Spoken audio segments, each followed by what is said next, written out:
Би сакал да почнеме денес со оваа тема која што е специфична и гласи пред да се случи и верувам дека ве поттикне да размислувате што е тоа што ќе се случи.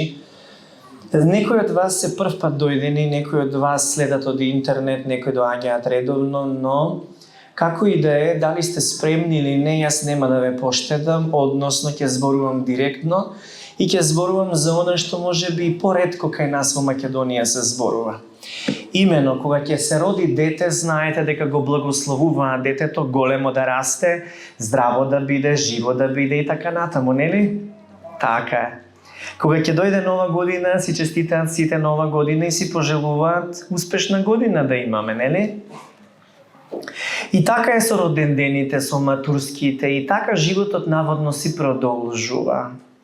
Меѓутоа, што и да се посакува и да се пожелува на еден или на друг, времето истекува и гледајќи ги знаците кои што се опишани како знаци на последните времиња и пророштвата кои што се кажани во Библијата, може само да се каже дека земјата не ја очекува светла иднина. Не зборувам за Македонија како земја, зборувам планетата Земја. Јас нема да ве плашам вечерва, јас сакам да ве охрабрам да знаете што ќе се случува, бидејќи веќе сезоната ја гледате. Предпоставувам дека ја знаете историјата за Ное.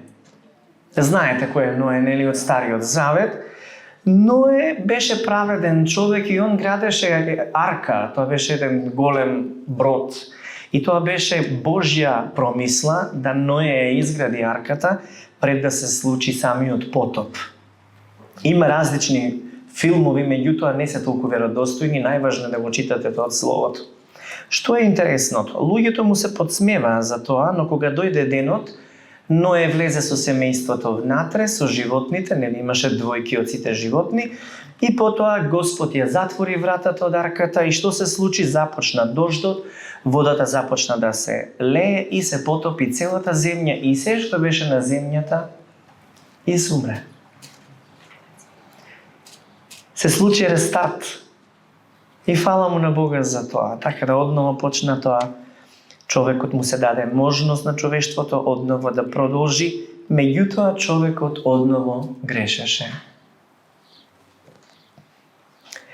Денес некои се подсмеваат на нас христијаните кога повикуваме да се покајат луѓето и да го примат Исус Христос за свој Господ и Спасител. И викаат забегани, ненормални, нововерци, секташи и различни други епитети кои што, меѓу другото, јас сум отрпнет, не знам за вас, меѓутоа како и да е, ве разбирам ако поминувате низ тоа. Но секогаш кога ја зборувате вистината, таа е како алкохол на рана. Покрај тоа што ги убива бактериите, сепак во првиот момент штипе. И луѓето не го поднесуваат тоа, но потоа го гледаат бенефитот кога таа вистина ќе дозволат да влезе во нив, бидејќи вистината ослободува од секоја заблуда. Амин. Јас како Ное ги повикувам луѓето да се свртат кон Бога, односно да се покајат од стариот начин на живење и расудување и од тие традиционални верувања кои што до сега ги правеле со ритуали и со различни идолопоклонства, односно да се поверува во Господ Исус Христос и во она што тој го стори за целото човештво, а тоа би значело, ако поверувате, да ја прифатите неговата љубов и да се качите со вера во една духовна арка, која што може да ја разберете како Христос, односно припадност во Христовото тело. Дали се разбираме? Зошто? Бидејќи Исус, преку Него имаме спасение од вечна смрт, која што ја очекува цел свет. Вечна смрт. Секој оној кој што не ги предал своите гревови на Христос, си живее со гревовите и ќе си ја види платата за своите гревови, а платата, вели во Светото писмо, е смрт. Додека Божиот благодатен дар или дар по милост Божја е вечен живот преку Христос Исус. Амин. Значи, оно што сакам да го истакнам е тоа да знаете дека Исус ги плати нашите долгови, умре за нас и наместо нас на крстот и соодветно, кога тој умре на третиот ден, знаете дека воскресна, ни подари вечен живот И што се случува? Ако поверуваме во Него, ние сме спасени, така? И знаеме дека сме избавени од секое зло, односно нема да искусиме Божја казна заради нашето беззаконие, што сме го вршеле. Некој од вас се коцкал, некој примал наркотици, некој променувал партнери, но Бог е свет и праведен. Он е милостлив и е полн со љубов, но нема да прогледа низ прсти, бидејќи е свет праведен. И бидејќи секој што ќе сгреши само малку од Божиот закон следува проклетство и смрт, за да не умреме, ние си го даде својот син, Исус, единствениот син си го пожртвува, Исус, кога беше на крстот, да ја искуси сета болка, сета казна, сиот Божји гнев, кој што требаше да биде на нас. Наместо нас и заради нас, Он умре на крстот. Ова значи дека ако ти поверуваш во Него, што и да си направил зло, Господ ти го простува. И повеќе нема да гледа како на тоа дека си недостоен, туку ќе гледа на тебе како на Божјо дете, затоа што во Светото Писмо вели, кој поверува во Исус Христос, тој стана Божјо дете кој што не е роден од машка похота, туку е роден од Бог. И тоа е привилегија. И сега ние живееме во период на милост, кога секој еден може по милост на Бога да го прими овој дар, скапоцен дар. Но тоа време нема да трае вечно. И затоа зборуваме денес. Затоа е важно и ова да го пренесете дома и на пријателите и на колегите. Зошто? За да не се случи такво страдание кај никого. Земјата ја очекува невреме во кое ниту децата ќе можат да растат како што треба, ниту луѓето да си дочекуваат нови години. Или не знам какви други прослави. Ние ќе сакаме и ќе си мислиме дека така ќе биде, но ништо нема да биде такво. Прашање имам до сите вас. Зошто значи Господ го испрати својот син? Знае ли некој? За да ве столчи? За да ве угнети? Да ви наметне болест, тумор, циста, епилепсија, инфекција? Што? За да ве спаси и за да може преку него да влезете во Царството Божие. Во Евангелието по Јован 3 глава од 17 стих вели вака. Тоа се Исусови зборови. Бог не го испрати својот син во светот за да го осуди светот, туку да го спаси преку него. Ниту еден што верува во него нема да биде суден. Оној пак што не верува веќе е осуден затоа што не поверувал во единородниот Божји син. Оној што верува во синот има вечен живот, оној пак што му е непослушен на синот не ќе види живот, туку останува под Божјата казна. Самите гледате дека или е изборот во Христос или без Христос, сам човек се определува за распаѓање, за смрт. Сега многу луѓе во денешницата, кога ги прашувам дали веруваат во Господ, ми велат дека веруваат. Но во еден момент, кога ќе ги распрашам подлабоко како веруваат во Господ, и велат, се исповедувам редовно. Постам редовно, слава кревам, одам во црква, ова правам, она правам, и ги редат сите можни 20 точки. И велам, и мислиш дека заради тоа ќе те спаси Господ? И вика, па да, ти сум поштен човек. Во Светото Писмо не пишува така. Во Светото Писмо вели дека ниту еден со добри дела не може да се спаси, туку само со вера во единородниот син Божи Исус Христос. И ме прашуваате, па тогаш да правам ли, да не правам ли? Немаш потреба, ослободен си. Исус не е религија и живото христијанство не е религиозност. Почитувајте го вие сето она што е околу вас и туѓите верувања. Но внимавајте, зошто? Затоа што преку законот, Божиот закон кој што беше даден преку Мојсей, тие 10 Божји заповеди. Спазувајќи ги тие Божји заповеди, не можете да бидете спасени. Во Библијата вика само стануваме свесни за нашата грешност. Сега Бог ни покажа како можеме да се здобиеме со праведност, не преку придржување кон уредбите на Мојсеевиот закон, туку онака како што одамна беше ветено во Светото Писмо, пред Бог може да се здобиеме со праведност само преку вера во Исус Христос. Амин. Амин. Тоа важи за секој што верува, бидејќи меѓу луѓето вели нема никаква разлика, зашто сите сгрешија и никој не успеа да ги достигне Божјите возвишени стандарди. Но, поради својата милостива благонаклоност, Бог не прогласува за праведни. Амин. Оправданието, вели, ни е подарено преку откупот што за нашите гребови го плати Исус Христос, и него Бог јавно го испрати да биде помирителна жртва за оние што со вера го прифаќаат тоа. И ова го пишува во посланието до Римјаните 3 глава. Многу добро го знаете, некои што читат. Вие што не читате Свето Писмо, еве, на овој начин ќе разберете. Сега, дали се сеќавате, еве, ако читате или ако сте гледале филмови, Исус пред да биде предаден, имаше средба со учениците. Имаше, нели, Господова вечера со него. Кога им ги изми стапалата, кога кршеа леб, кога им даде чаша на новиот завет, кога зборуваше за сето тоа. Во тој момент тој велеше, тој го рече и следното: не вознемирувајте се, верувајте во Бог, верувајте и во мене.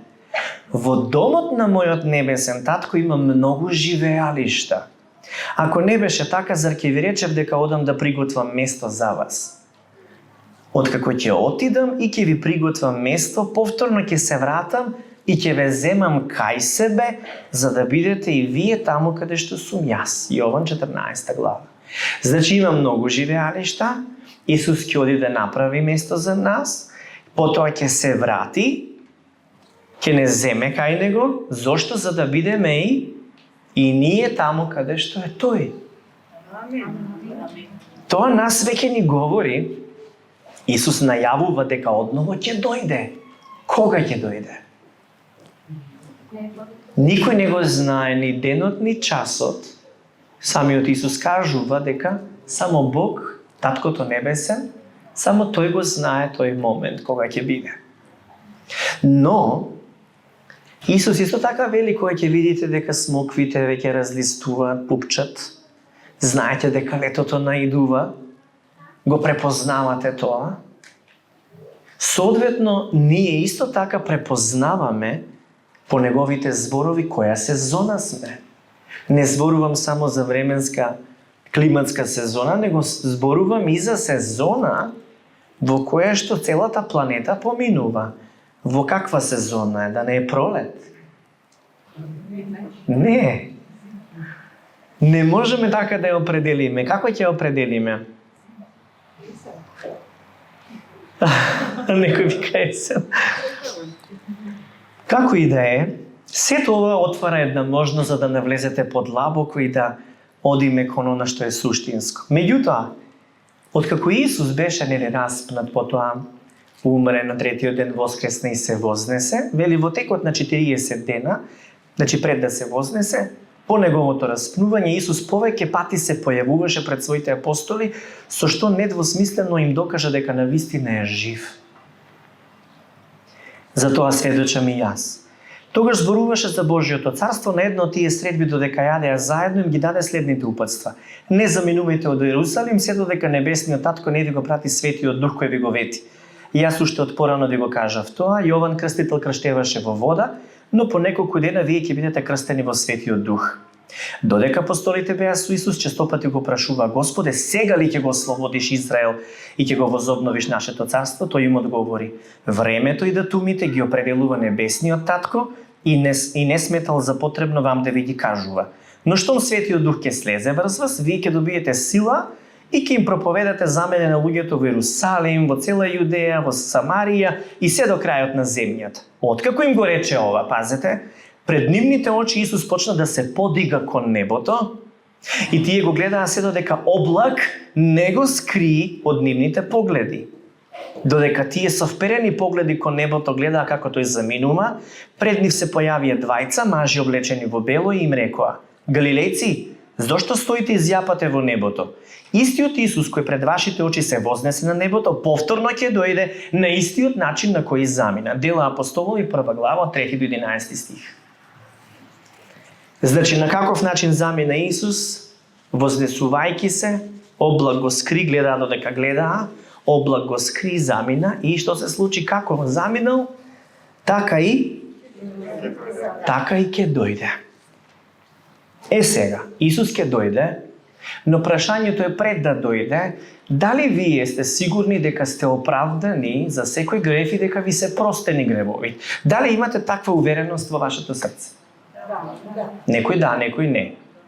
Ако не, вие што не сте сигурни, тоа значи дека можете да се покаете и да поверувате во Господ. Зошто? Затоа што кажа покајте се, зашто се приближи Царството Божјо. Покаяние доаѓа од зборот метаноја на грчки, што значи да направиш 180 степени промена на твоето размислување или U-turn, односно да завртиш и да го оставиш твојот пат, да го фатиш Божјиот пат. Тоа значи да размислуваш на Божјиот начин, не на стариот начин на кој што си размислувал, да живееш на Божјиот начин, не на тој стил како досега што си живеел. Туку по примерот како што Христос ни го остави. Сега, потребно е да му се верува на Господа, и јас кога ви кажувам за вера во Господа, морам да ви истакнам следното. Ниту еден не може да му угоди на Господ без вера. Значи на Бога му се верува. Таква е релацијата што треба да ја имаме кон Бога.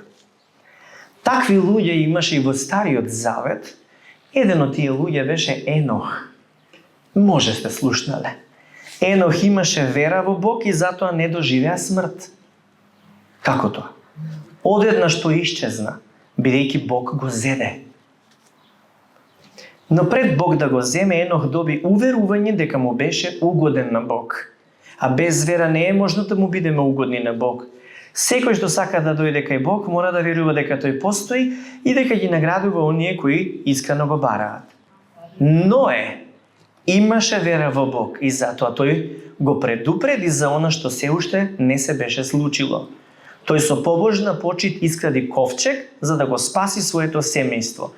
На тој начин светот беше осуден, а Ное поради својата вера беше оправдан во Божјите очи. Амин. Читам од Евреите, значи 11 глава, 5 до 7 стих. Значи Исус не оправдува во Божјите очи заради својата милостива благонаклонност. Бог не прогласи за праведни. И оправданието ни е подарено преку што? Преку откупот што Исус го стори за сите наши гревови. Он го плати тоа. Ако тој го плати нашиот грев, тогаш зошто? Зошто живеете со чувство дека не сте вредни за Бог, дека Бог не ве сака, дека сте недостојни? Не може некој насила да те натера да се радуваш и да се доживееш како Божјо дете. Господ не го прави тоа насила.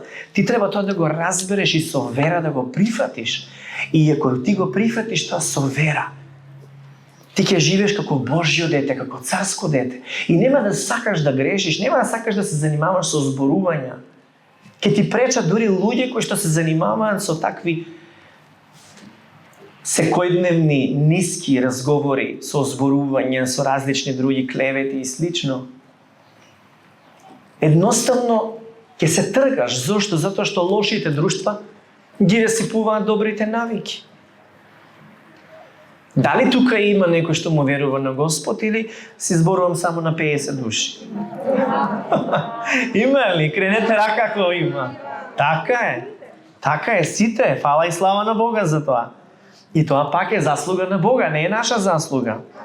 Вели, ако со својата уста го признаваш Исус за Господ и ако во своето срце веруваш дека Бог го воскресна од мртвите, ќе бидеш спасен. Ако длабоко во себе имаш таква вера, Бог ќе те смета за праведен. Како ќе те смета? Зашто? За праведен. Како ќе ме смета? Зашто? За праведен. Ако со својата уста ја исповедаш оваа вера, ако ја кажеш со својата уста, ќе бидеш спасен. Ова е од Светото писмо од Римјани. Значи, како Господ ќе гледа на мене и на тебе, ако веруваме заедно во Христос, и јас и ти, како на свој чеда, како на праведни. Знаете ли зашто е важно тоа? Затоа што кога ѓаволот ќе ве нападне и ќе почне да ве обвинува со различни мисли во вашата глава, ти ќе кажеш стоп.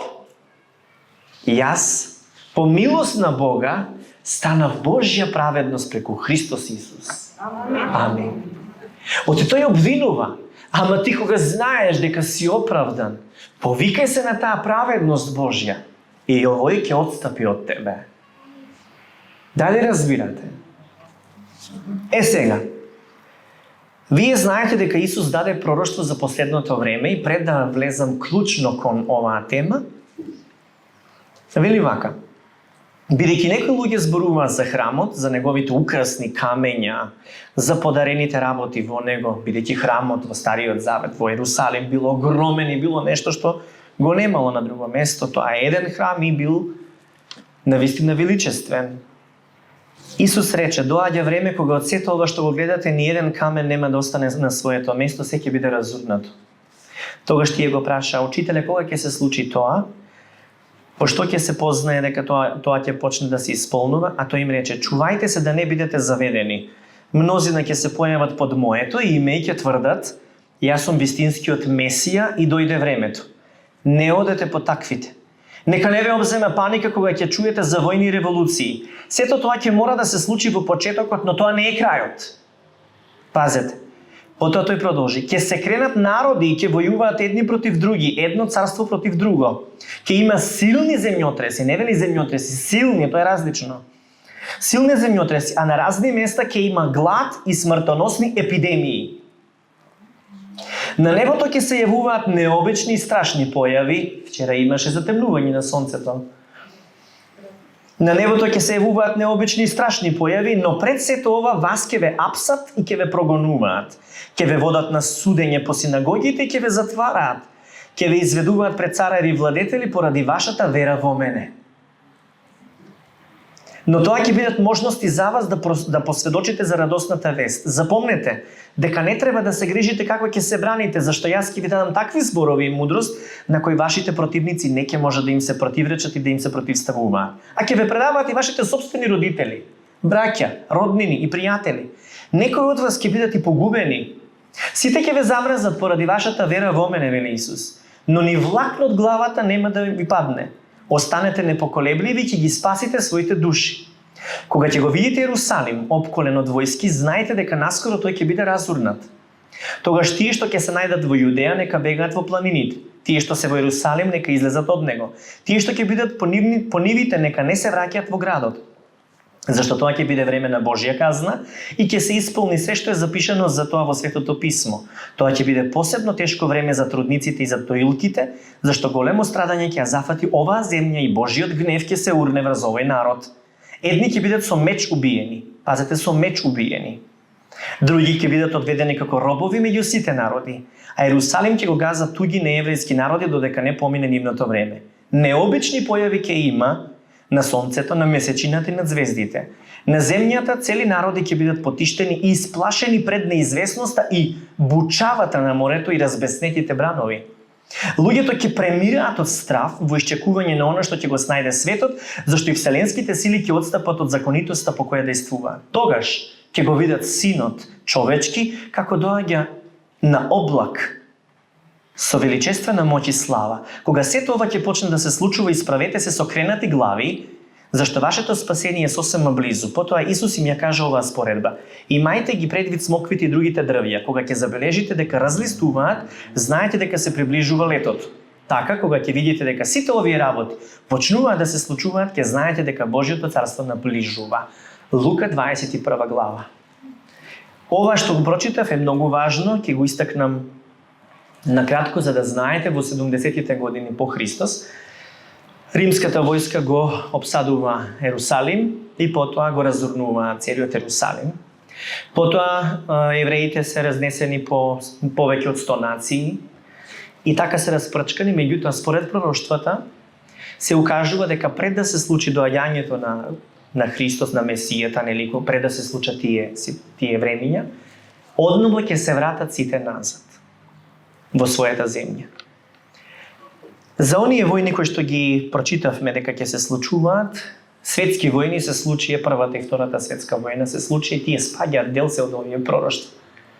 Меѓутоа, сето она што ќе се случува во периодот во Ерусалим исто така потврдува за овие нешта кои што ќе доаѓаат. Така да сите ситуации кои што се случуваат со Израел и со Ерусалим се поврзани со последново време.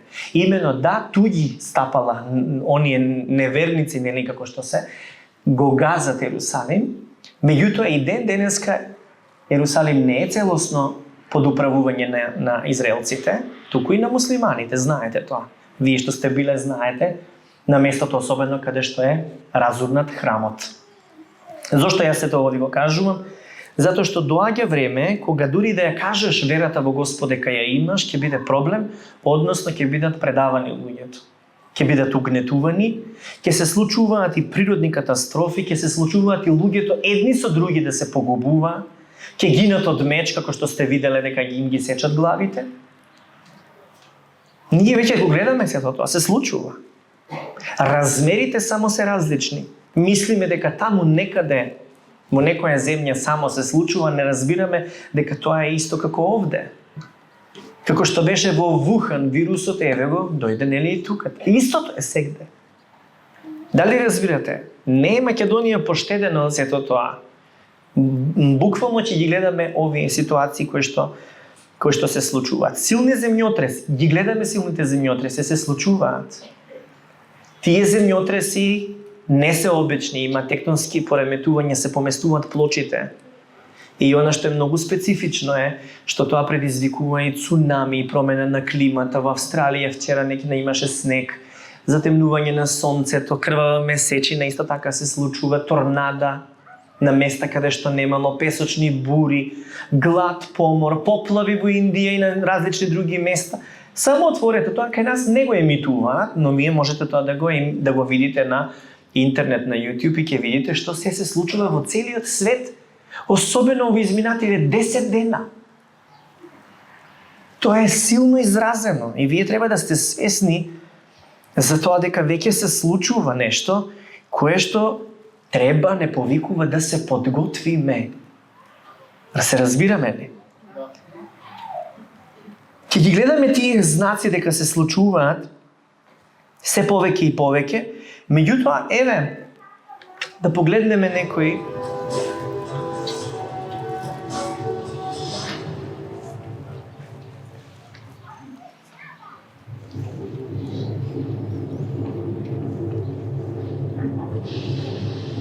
Ова се случува во Ерусалим сега 9 јуни. Тоа е шума покрај Ерусалим.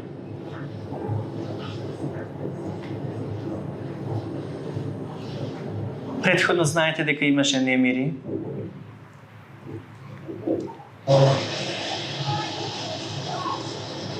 Може да прескокнуваш Горан, да не се задржуваме предолго. Ова е во Индија.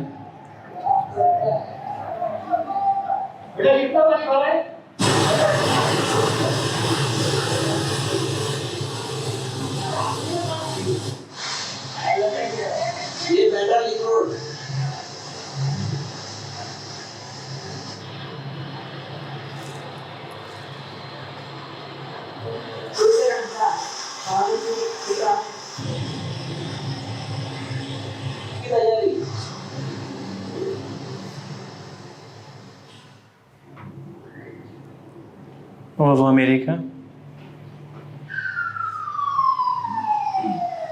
А зошто не се емитуваат овие нешта кај нас нема информација? Мислите дека е случајно? За да не препознаете во која сезона сте. За да не сте свесни што се случува. Ова е сонцето, затемнувањето на сонцето кое што се случи. За тоа разбравте? Многу малку. Необични појави ќе има на сонцето, на месечината и над звездите.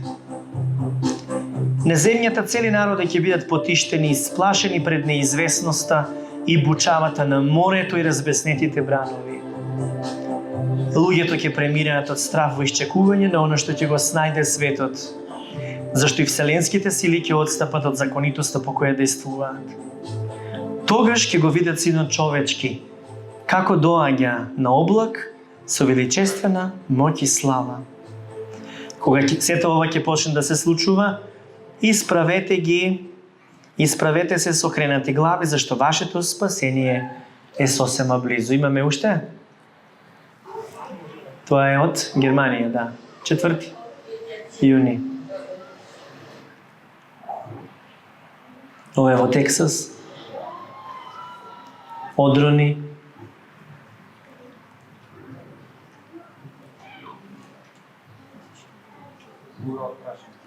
New Zealand's military has been called in to help evacuate hundreds of people caught in flood in the country's South Island. Takes just 2 hours. It's the one road connecting the Upper Kaya to the out and the up.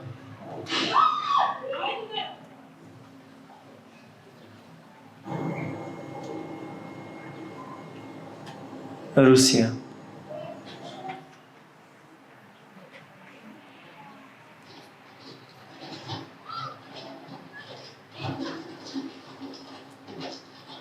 Тоа е град.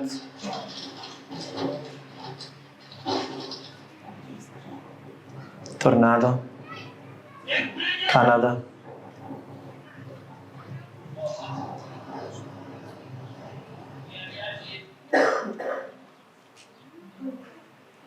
Locals have never seen anything. Мислам дека е доволно. Ги гледате овие нешта, можете сами да ги истражите. Целта не е да се исплашите, но целта е да знаете што се случува.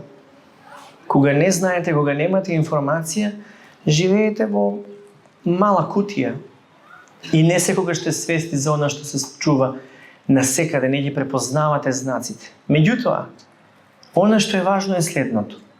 Прво Солуњани 4 глава од 15 до 18 стих. Ова ни е кажано од Господ. Тој ни рече дека ние што ќе бидеме живи, кога тој повторно ќе дојде, ќе се сретнеме со него, откако тој претходно ќе ги воскресне починатите. Господ лично ќе се симне од небото, со силен глас ќе заповеда, со глас на архангел и со труба Божја, и прво ќе воскреснат оние што верувале во Христос пред да починат. И потоа ние што сме живи, заедно со нив ќе бидеме грабнати во облаците, за да се сретнеме со Господ и за секогаш да останеме со него.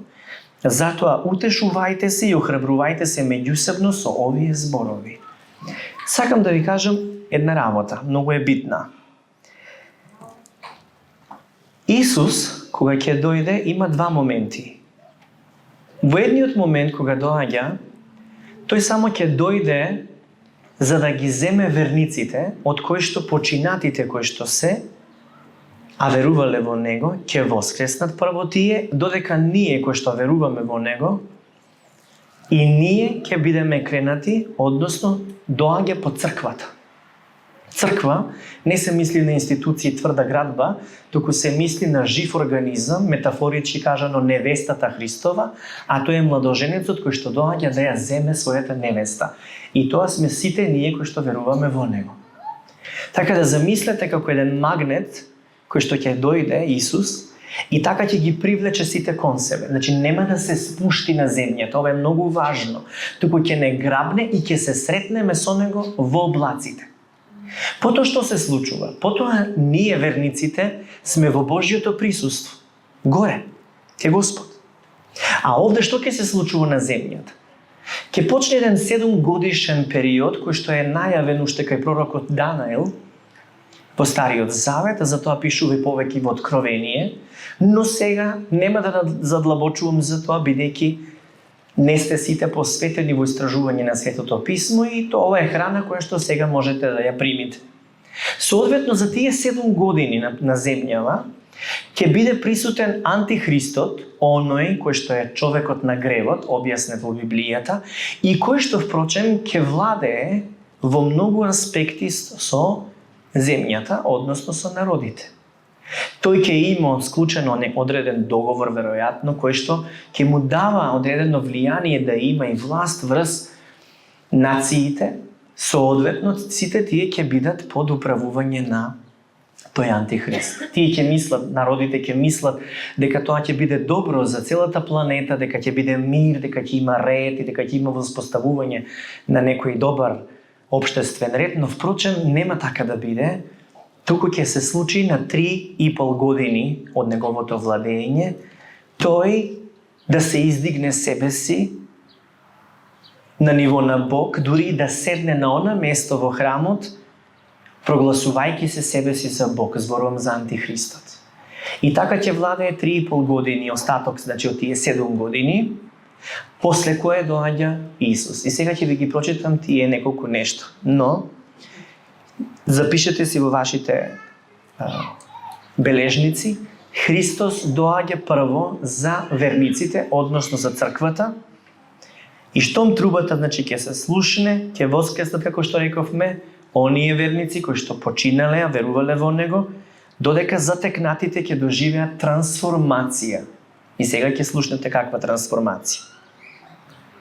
Тоа го пишува во 1 Коринтијани 15 глава од 51 до 53 стих, вели: ќе ви откријам една тајна, сите нема да доживееме физичка смрт, но сите ќе бидеме преобразени. Тоа ќе се случи брзо, со еден миг на окото. Кога ќе се огласи последната труба, починатите Христови следбеници ќе бидат воскреснати во бесмртни тела, а ние, што сме живи, ќе бидеме преобразени исто така во бесмртни тела. Неопходно е нашите распадливи тела да се преобразат во нераспадливи и тоа што е смртно да се преобрази во бесмртно. Значи, што се случува? Тоа може да се случи оваа година, може другата, може би по 10 години, не знаеме. Но знаеме дека кога ќе се појави Христос да ги земе верниците, ќе воскреснат мртвите што верувале во Него, а ние ќе доживееме преобразба на нашите тела. Нема веќе да ги имаме истите смртни тела кои што се подложни на болести, туку ќе бидат нераспадливи тела, односно онакви слични како што Христос има тело откако нели воскресна. Откако воскресна тој, кога им се појавуваше на учениците, седеше и јадеше со нив, знаете. Така да ќе можеме да јадеме, ќе можеме да пиеме, ќе може да искусуваме допир, нема да бидеме духови. Разбирате? Значи, нашите тела ќе бидат нови тела. И она што е многу важно да сватите, дека сите тие галаксии и сите тие оние нешта кои што се гледаат со испитувања разноразни, тие сега се недостижни. Меѓутоа се огромни и длабоки. Веројатно тие може да бидат и место каде што претпоставувам, каде што ќе можеме да патуваме побрзо и од светлината. Како што Исус во еден момент беше во средба со своите ученици, во другиот момент со други ученици на неколку километри подалеку од нив. Дали разбирате? Времето и просторот не беа граница, не требаше да му се отвори врата за да влезе меѓу нив кога тој воскресна, туку директно се појави меѓу нив. Така да тоа ќе се случи, кога ќе се случи преобразбата наша. Значи со трепнување на окото ние ќе бидеме преобразени. Може би нема да бидеме свесни што ни се случува, но додека се освестиме, ние веќе сме во небесата заедно со Јешуа, со Исус. Амин. Дали верувате? Да. И сега замислете како случување, одеднаш целата планета нема да има христијани. Ќе ги нема христијаните. Ќе ги снема христијаните. Нема да има христијански проповедници, адвокати, лекари. Кои се тие луѓе? Тоа се луѓе што се честни, кои што се послушни, кои што ја почитуваат и власта и законот, кои што плаќаат даноци, кои што се миролюбиви, кои што се семејни луѓе, кои што промовираат морални и духовни вредности, кои што го одразуваат Христос.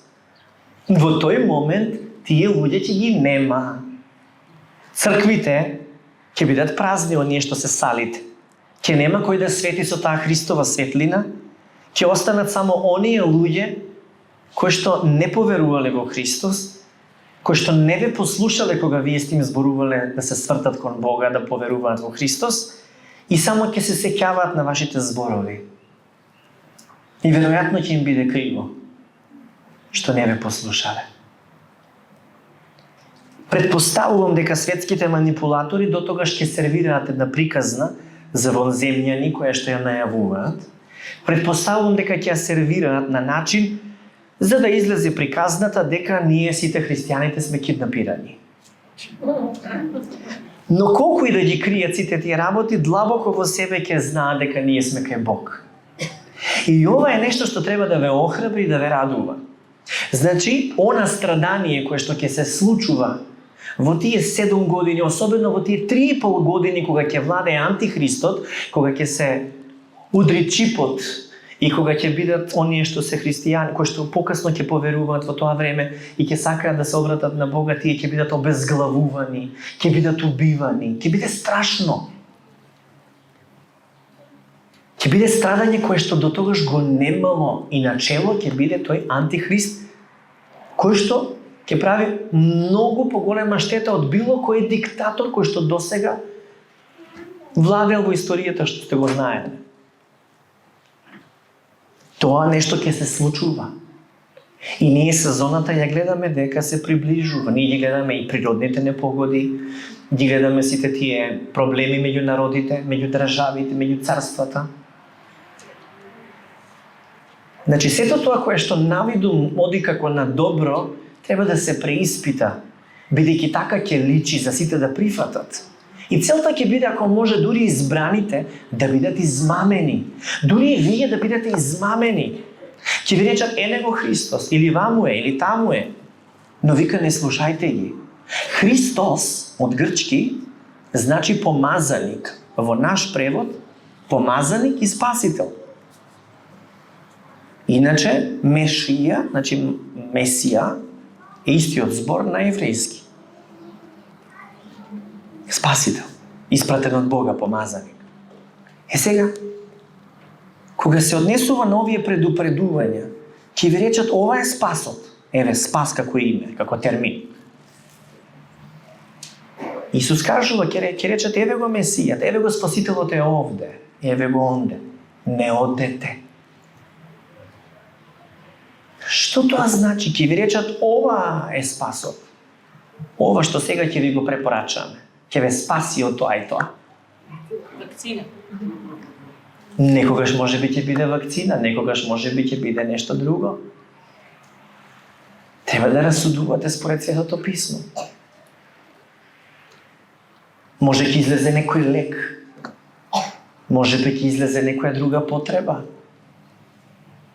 Може би ќе излезе некоја понуда да инвестирате в бизнисот и спасот на економијата ќе биде во тој бизнис. Вие треба да преиспитате.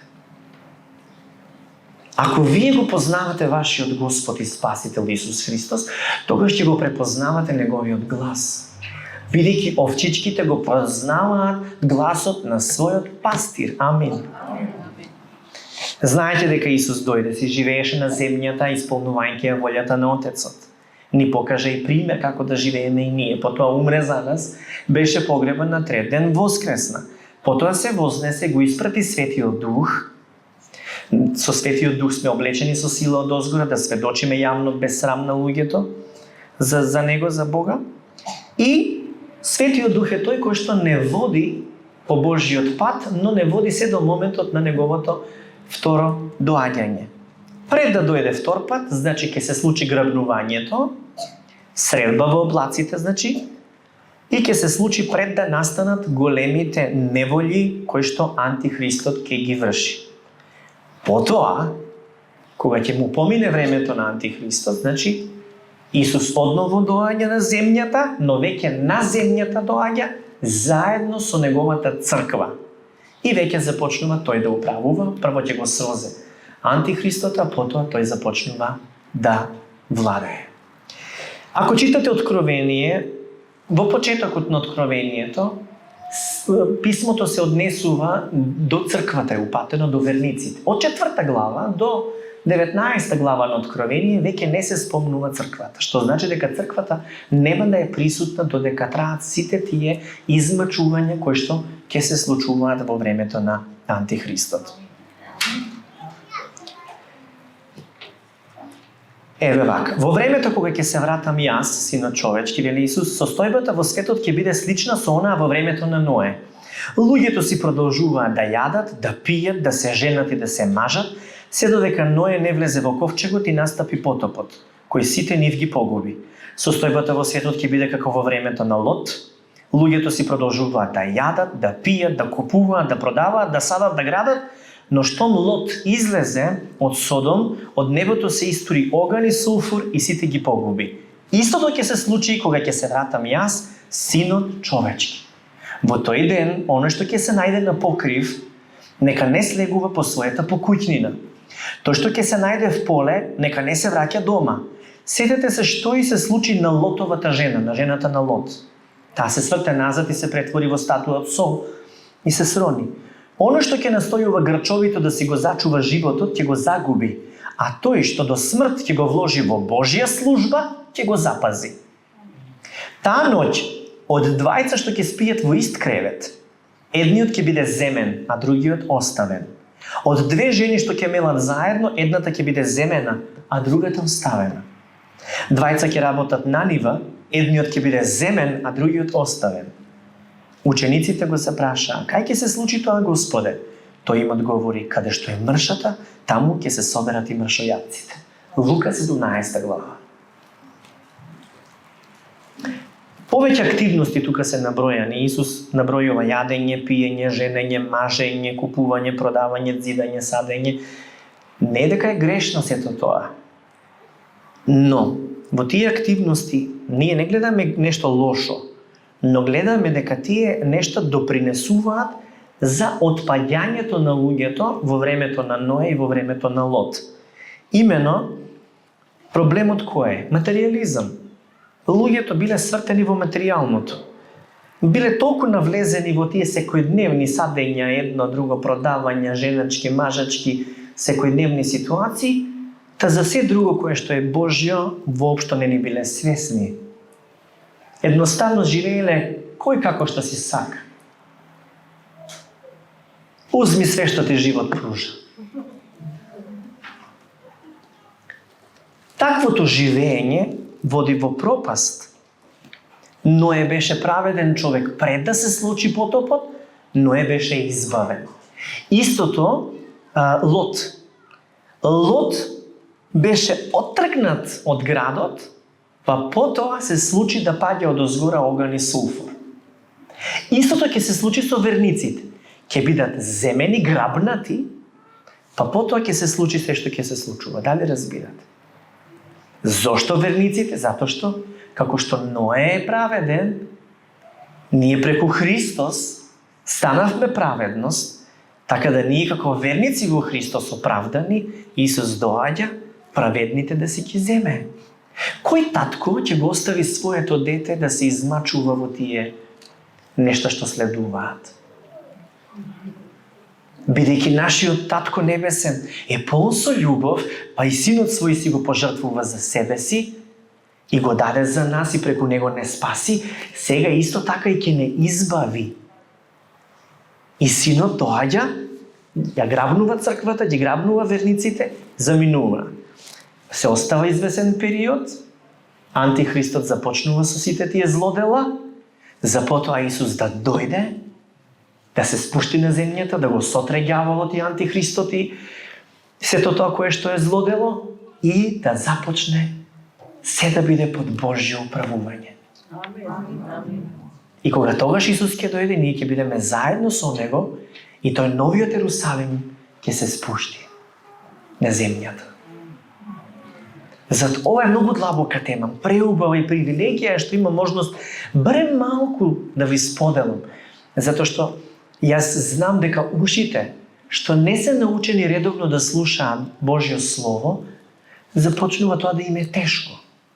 Но јас сега се обидувам на еден начин полесно да ви биде да го разберете и она што е најважно за сега да го знаете и да ве поттикне подлабоко да влегувате во Светото Писмо и во подлабока интимна релација со Бога. Кога зборувам за времето на Ное и Лот, како што Исус го истакнува, како што вели во тој период ќе биде како во времето на Ное, истото ќе се случи кога ќе се вратам јас. Во тој ден оној што ќе се најде на покрив нека не слегува, еден ќе биде земен, еден оставен. Ви спомнав дека материјализмот е проблем. И тоа е нешто кое што вие како христијани треба да се пазите, да не навлезете во премногу грижи од светски тип, ниту во премногу материјализам, ниту во борба за пари, затоа што сето тоа е распадливо и кога ќе се појави Христос, ти со тебе не можеш ни мобилниот да си го земеш. Нема да ти ни треба таму.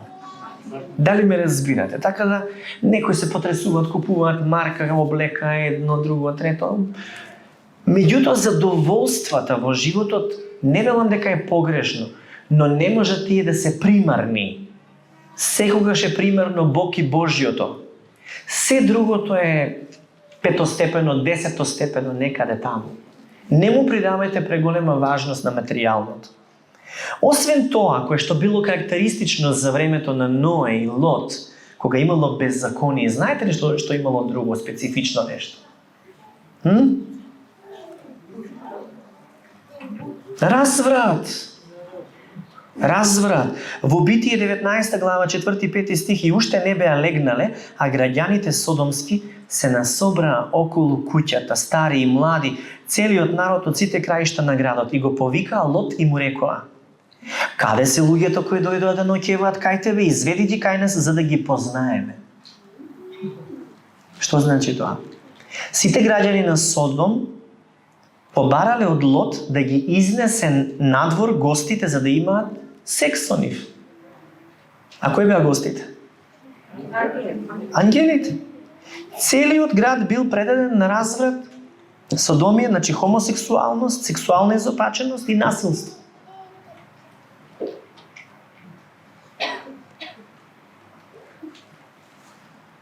И како е денес?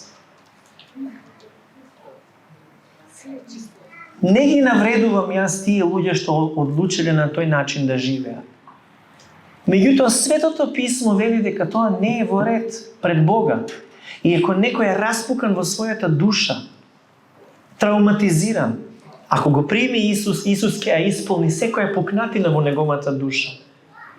И нема да има потреба и нагон за такви страсти, телесни, похотни действија да извршува.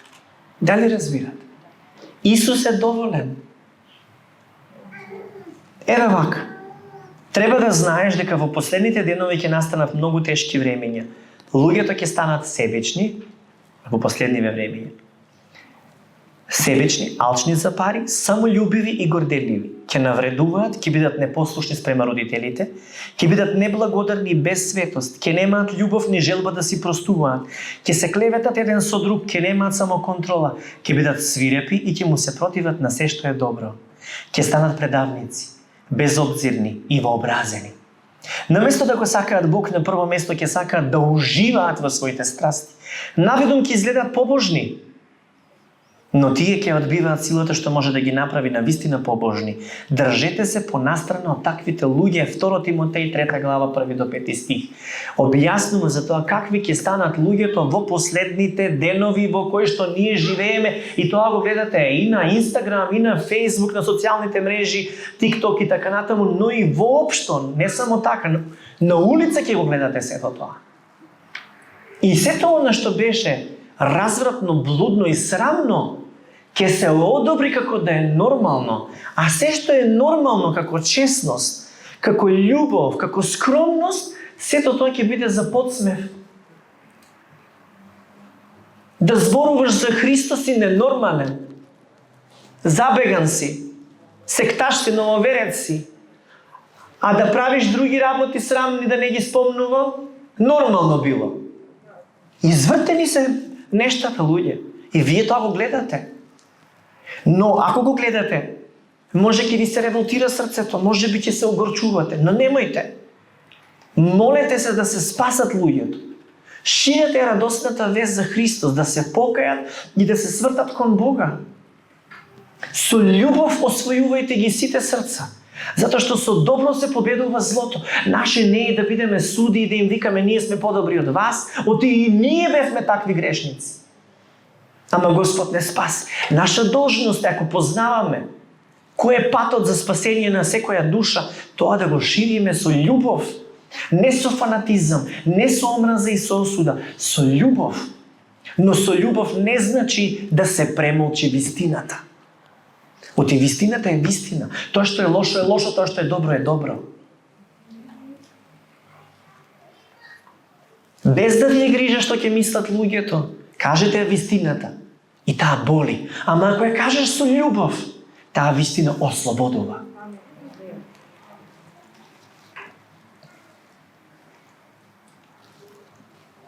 Во 2 Солунијани, 2 глава, 1 до 10 стих вели: нашиот Господ Исус Христос ќе се врати и ќе не прибере кај себе. Затоа ве молам, драги пријатели христијани, не дозволувајте лесно да ве поколебаат, ниту да ве вознемират луѓето што тврдат дека Господ веќе се вратил.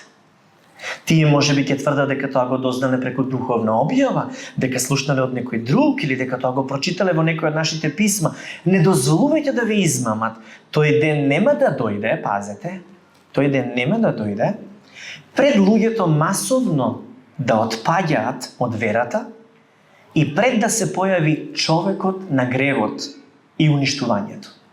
Човекот на гревот и уништувањето. Тој самиот себе ќе се возвишува и ќе се противставува на се што е Божјо и свето. Дури ќе се осмели да седне во Божјиот храм и да тврди дека тој е Бог. Зарем не се сеќавате дека ви го зборував ова додека бев кај вас? Вие знаете што е тоа што го спречува злиот да се појави. Се додека не дојде времето тој да настапи во јавноста. Неговата зла сила веќе подмолно дејствува, но има некој што го задржува. И така ќе биде се додека тој не му се тргне од патот. Тогаш човекот на гревот ќе се појави, а Господ Исус со својот здив ќе го убие, ќе го уништи при своето повторно доаѓање. Тој зол човек ќе дојде за да ги изврши делата на сатаната. Со сета своја сила ќе покаже лажни, чудотворни знаци. Со своите зли дела ќе успее да ги измами оние што одат по патот кој води во пропаст, зашто одбија да ја засакаат вистината и така да се спасат. Се е кажано. Во ова послание од апостолот се е кажано. Кажано е дека тој човек на гревот и уништувањето, тој прво ќе се појави, а потоа ќе се случи нели крајот кога Исус ќе дојде и ќе го погуби со својот здив. Но ние тоа нема да го видиме. Ние нема да бидеме тука. Претходно ќе бидеме грабнати. Ова е важното. И затоа сакам да ви кажам дека грабнувањето ќе биде нели со објавена труба како глас на архангел, па потоа Исус ќе се појави на облаците, ќе не земе. Ние живите со преобразени тела, мртвите ќе бидат воскреснати нели со нови тела. И ние повеќе тука не сме. Ние сме веќе во Божјото присуство. Останатите ќе го искусат сето ова што е пишано.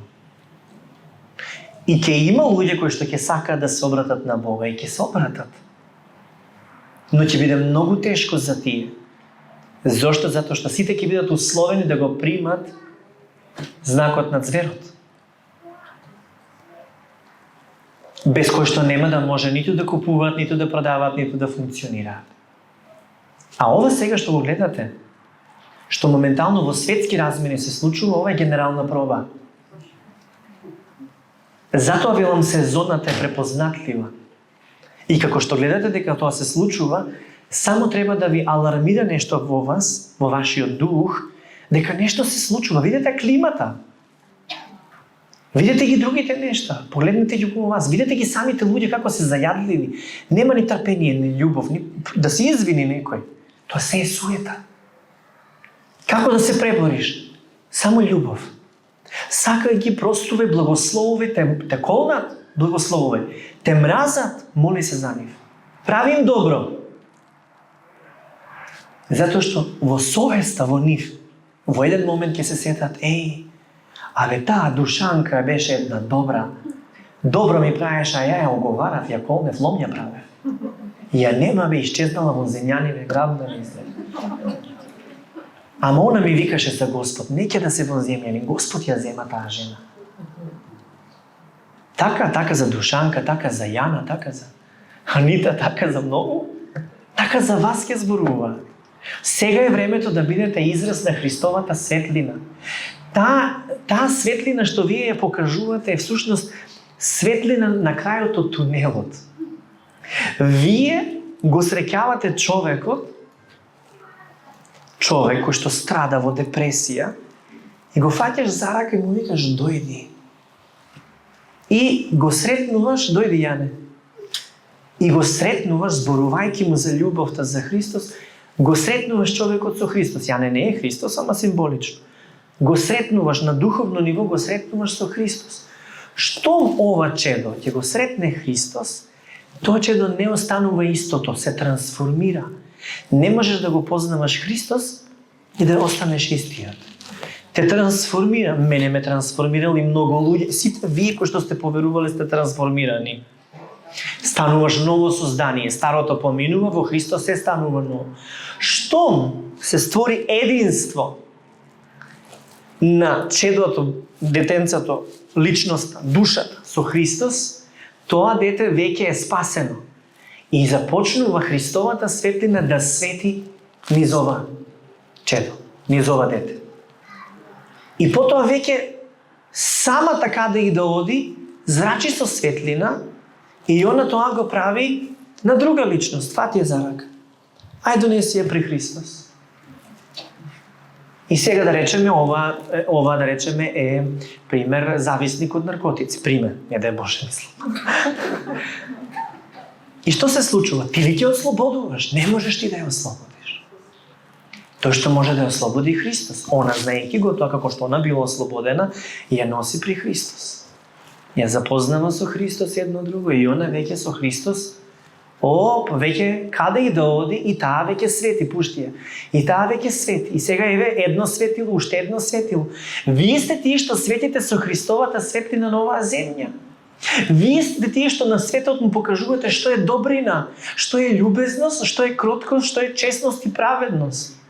Вие сте тие кои што преку вас го запознаваат Христос. Разбирате ли зошто? Затоа што си Христов. Исусов. И кога тебе те гледат, го гледат Исус во тебе, седнете си. Затоа е одговорно како христијани, каков живот живееме. Дали е тоа живот на вистина што одликува Божјо присуство, милост и љубов, или е нешто друго кое што гледаме дека е во светот присутно. Вие веќе не сте од светот, од моментот кога поверувавте во Христос, вашите имиња се напишани во книгата на животот и вие веќе сте жители на Царството Небесно. Амин. Во 1 Јованово 2 глава 15 до 18 стих вели: немојте да го сакате овој свет и она што тој ви го нуди. Зашто ако го сакате овој свет, во вас нема љубов спрема небесниот татко.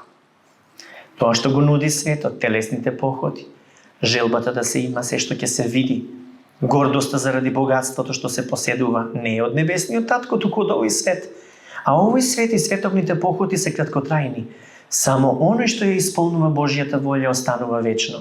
Чеда Божји се одигнува последниот час. Сте слушнаме дека ќе дојде антихристот, но веќе сега има многу антихристи и потоа знаеме дека настапува последната епоха. Ова послание веќе укажува дека духот на антихристот е присутен, затоа вика многу антихристи, и се мисли на тоа дека луѓето се против Христос, антихрист. Така да, самиот антихрист, кој што ќе биде представник на сатаната, кој што ќе владее во светот, самиот тој ќе оди на се што е спротивно од Христос. Спротивно на Христовото учење, на Христовите вредности, се ќе оди спротивно од Христос, затоа се вели антихрист. Дури себе си ќе се прогласи за Бог. Ова е тоа кое што сакав да го споделам со вас. Зошто е важно? За да се подготвите и да сте секојдневно посветени на Бога со целото свое срце. Не зборувам за религиозни обреди, туку зборувам да имате секојдневна релација со Бога, да ја искусувате неговата љубов и се разбира да земете учество во споделувањето на радосната вест, дека Господ толку ги засака луѓето, сите оние луѓе што се грешни, што го даде и својот единствен син, да секој што ќе поверува во него да не умре, туку да прими вечен живот. Таа порака пренесете на луѓето. Затоа што Исус кажува дека знакот за неговото доаѓање ќе биде дека радосната вест се шири насекаде низ целиот свет. Така да во последното време секаде оваа радосна вест ќе се расшири. И тоа е знакот кој што го гледам, а се случува во овој период интензивно. Самите сте свесни дека се случува, па со интернет и со различни овие нешта од технологијата, на вистина насекаде се шири радосната вест. Покрај тоа што ете во Кина се забранува, во Индија се убиваат христијаните, исто така во муслиманските земји се случува прогонство на христијаните. Гледате, но радосната вест за Господ се споделува, допира, трансформира животи, па и нации. И вие сте повикани да земете учество во сето тоа. Колку убав благослов и привилегија. Кога злото се зголемува насекаде, Бог со неговата милост не припрема нас за да издржиме, давајќи ни уште поголема сила. И потребно ни е духовна сила, не физичка или ментална сила, туку духовна сила која е поголема од сите оние сили кои што се случуваат да влијаат во светот, кои што се израз на темнината. Затоа е важно да знаете малку повеќе за Светиот Дух.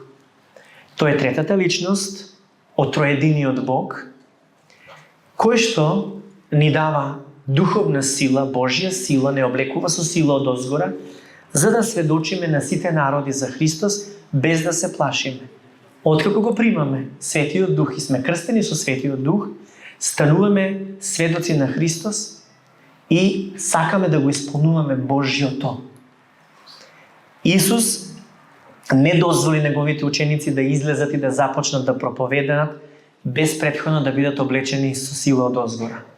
И тоа го читаме во Дела апостолови 2 глава, 17 до 22 стих, вели: во последните денови, вели Бог, ќе излеам од мојот дух врз сите луѓе. Значи во последните денови се случува Светиот Дух да се излева врз сите нации и народи и вика: ќе излеам од мојот дух врз сите луѓе, па ќе пророкуваат синовите и ќерките ваши, момчињата ќе имаат виденија, а старците ќе сонуваат со нешта. Во тие денови ќе излеам од мојот дух врз сите мои слуги и слугинки, и тие ќе пророкуваат. Ќе правам чуда горе на небесата и видливи докази долу на земјата. Крв и оган и столбови од чад. Сонцето ќе поцрни, а месечината ќе се вцрви како крв, пред да дојде тој голем и славен Господов ден. Тогаш секој што ќе го повика името Господово ќе биде спасен. Амин. Верувам дека со ова веќе се случува да ви објавам навреме. Јас не знам кога ќе се случи грабнувањето, но како пастор треба да ја подготвам црквата и да ги повикам сите луѓе да се вратат на првата љубов која што е Христос, со таква жар во своето срце и копнеш за Бога, со неговата љубов и со неговото сочувство да допираат до многу срце. Сите верници во црквата. А оние кои што се уште не се верници, да ги поттикнам да поверуваат во Господ Исус Христос, да го примат за свој Господ и Спасител, да бидат спасени и оправдани, за да, кога ќе дојде, Исус да ги земе и нив. Така да сите како едно семејство да бидеме грабнати и се разбира поштедени од она кое што ќе се случува. Завршувам со 2 Петрово послание 3 глава, 3 до 14 стих. Прво треба да знаете дека во последните денови ќе дојдат луѓе што ќе се подбиваат на вистината. Ќе се раководат од своите грешни страсти и ќе велат: што се случи со ветувањето дека Христос ќе се врати? Нашите предци одамна изумреа, а во светот се си тече онака како што било уште од неговото создавање. Тие како да забораваат дека небесата постојат веќе многу долго време и дека преку Божјата заповед земјата излезе од вода, останувајќи обкружена со водата. На Божја заповед светот потоа беше поплавен од водите и беше уништен. На Божја заповед сегашните небеса и земја се чуваат се до судниот ден. Тогаш оган ќе ги проголта, а безбожниците ќе бидат уништени. Драги мои, една работа да не заборавате. За Господ еден ден е како 1000 години и 1000 години се како еден ден. Господ не одложува со исполнувањето на своето ветување, како што некои мислат. Тој само е трпелив, зашто не сака никој да заврши во пропаст, туку секој да се покае и да се спаси. Денот кога Господ ќе се врати, ќе ве изненади како крадец. Небесата ненадејно ќе исчезнат со силна бучава, елементарните состојки во оган ќе се распаднат, а земјата и сите остварувања на неа ќе исчезнат. Кога знаете дека сето ова ќе пропадне, како треба да се однесувате? Треба да водите свет живот, посветен на Бог, да го чекате и што поскоро да го посакувате доаѓањето на тој Божји ден. Тогаш небесата ќе бидат запалени и уништени, а елементарните состојки од жештина ќе се растопат, но за нас Бог вети ново небо и нова земја, каде што ќе владее праведност. Ова со нетрпение го очекуваме. Очекувајќи го ова, пријатели мои, потрудете се Христос да ве затекне чисти, без пороци и помирени со Бог. Амин. И затоа ве повикувам да се помирите со Бог. Некој од вас сте прв пат дојдени.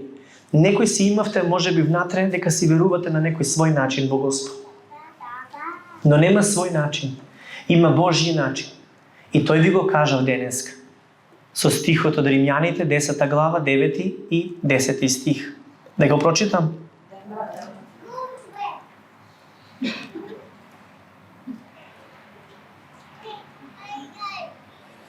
Ако со своето уста го признаваш Исус за Господ и ако во своето срце веруваш дека Бог го воскресна од мртвите, ќе бидеш спасен.